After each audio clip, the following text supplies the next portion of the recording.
وعلیکم السلام ورحمۃ اللہ۔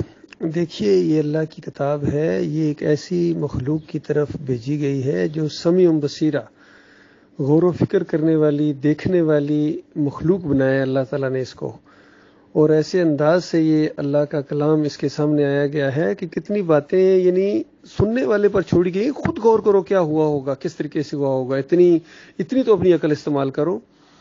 جس طرح دیکھیے، دنیا میں جب کوئی کلاس ٹیچر ہوتا ہے، اچھا کلاس ٹیچر ہوتا ہے، پڑھانے کے بعد پوری بک پڑھانے کے بعد پھر وہ امتحانی نقطہ نظر سے کچھ چیزیں یعنی وہ ان کی طرف اشارے کرتا ہے، تو عام اسٹوڈنٹ ہوتے ہیں وہ سمجھ جاتے ہیں کس طریقے سے۔ لیکن اگر وہ اسٹوڈنٹ کہیں کہ نہیں سر بتائیں کہ کون سا سوال بیچ میں پرچے میں آئے گا، تو وہ کہے گا یہ نہیں بتایا جا سکتا، پھر تو امتحان ہی ختم ہو جائے گا کہ یہ بتا دیا جائے یہ والا پرچہ ہے، یہ والا سوال ہے، یہ تو نہیں ہوگا۔ تمہیں اشارہ دیا جائے گا ایک قسم کا، سمجھ جاؤ کس طرح میں کن چیزوں پر زیادہ زور دیتا ہوں، کن چیزوں کو میں کس طریقے سے پڑھاتا ہوں۔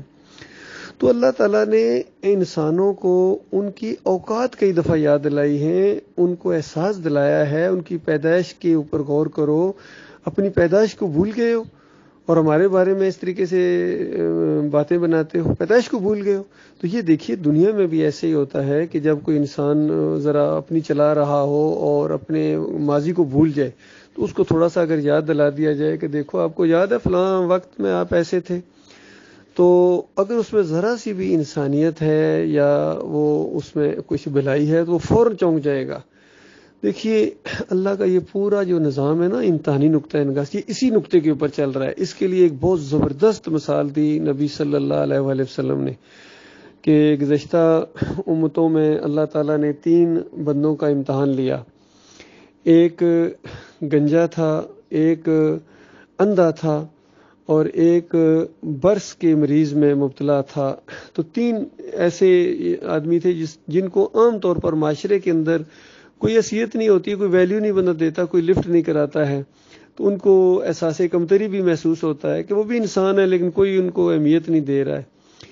تو ایک دفعہ اللہ تعالیٰ نے ان کے پاس آزمائش کے لیے فرشتہ بھیجا انسانی شکل میں۔ تو وہ گنجے کے پاس آیا اور اس کو کہا کہ تجھے کیا چاہیے؟ تو اس نے کہا کیا چاہیے، بس ہر طرف جدھر جاتا ہوں لوگ گنجا گنجا کہتے ہیں اور اس طریقے سے مجھے پریشانی بھی ہے، تو مجھے اگر سر کے مجھے بال مل جائے نا تو کیا بات ہے پھر۔ تو اس نے فرشتے نے سر کے اوپر ہاتھ پھیرا، اس کے بال بالکل تر و تازہ نکل آئے، اچھے۔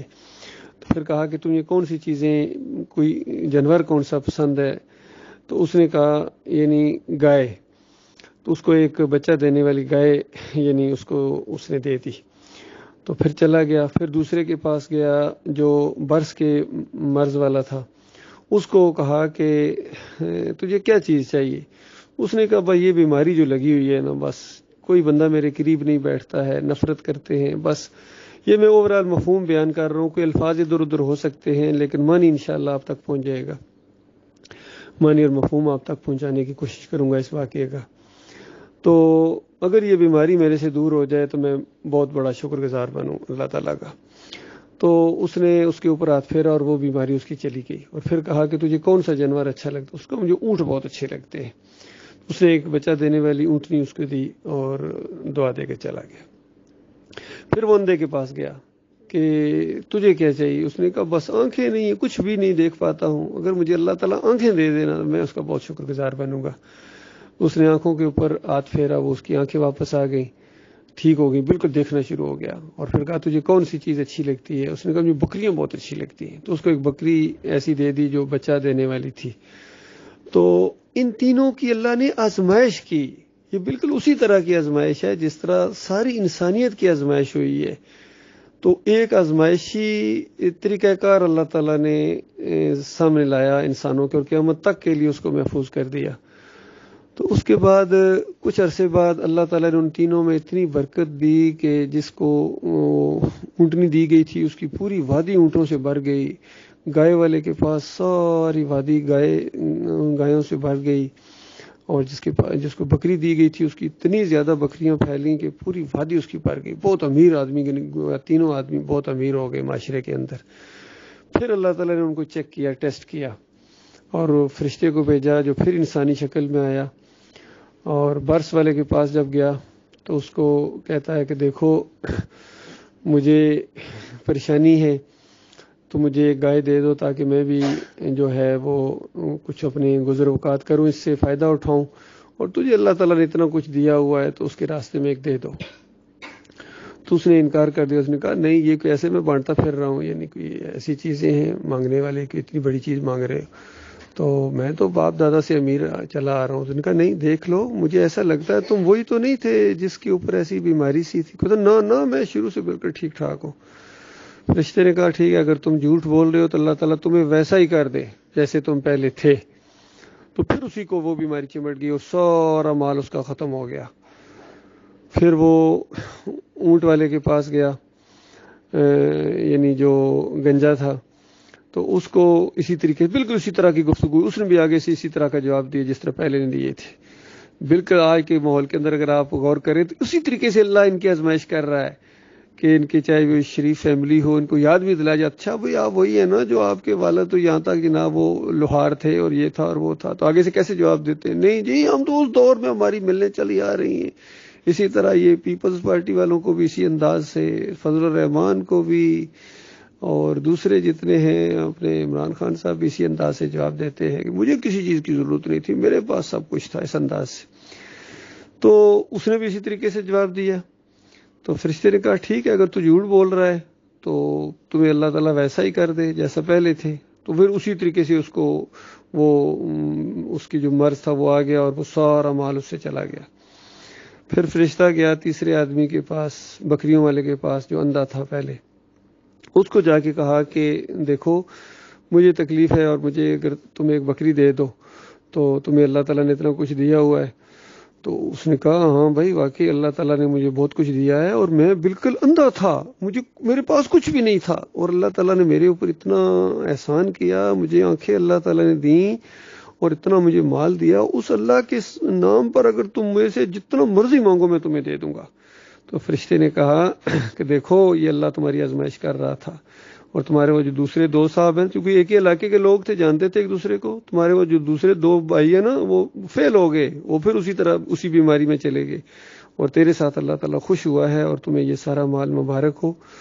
تو یہ اصل میں چیزیں ہوتی ہیں، کسی کو اگر پرانے دور کی کوئی بات یاد دلائی جائے تو اس کو احساس کرنا چاہیے۔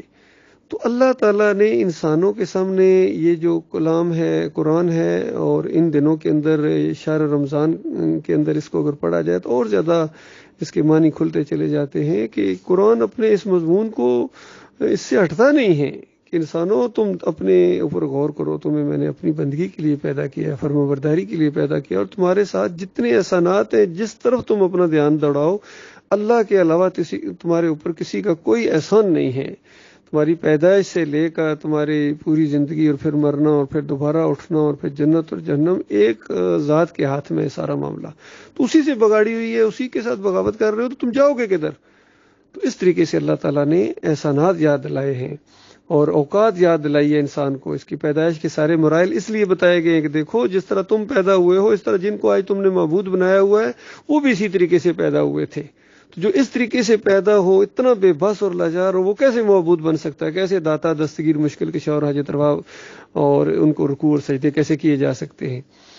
اور دیکھیے جس طرح ان عیسائیوں نے عیسیٰ علیہ السلام کو اور مریم علیہ السلام کو پوجا پکارا، تو ان کے بارے میں اللہ تعالیٰ نے کس انداز سے بات کی کہ دیکھو یہ عیسیٰ اور ان کی والدہ یہ کھانا کھاتے تھے، انسان تھے، بتائیے کھانا کھاتے تھے، انسانوں کو کیا نہیں پتا وہ کھانا کھاتے تھے، لیکن اللہ نے اس پر زور کیوں دیا ہے؟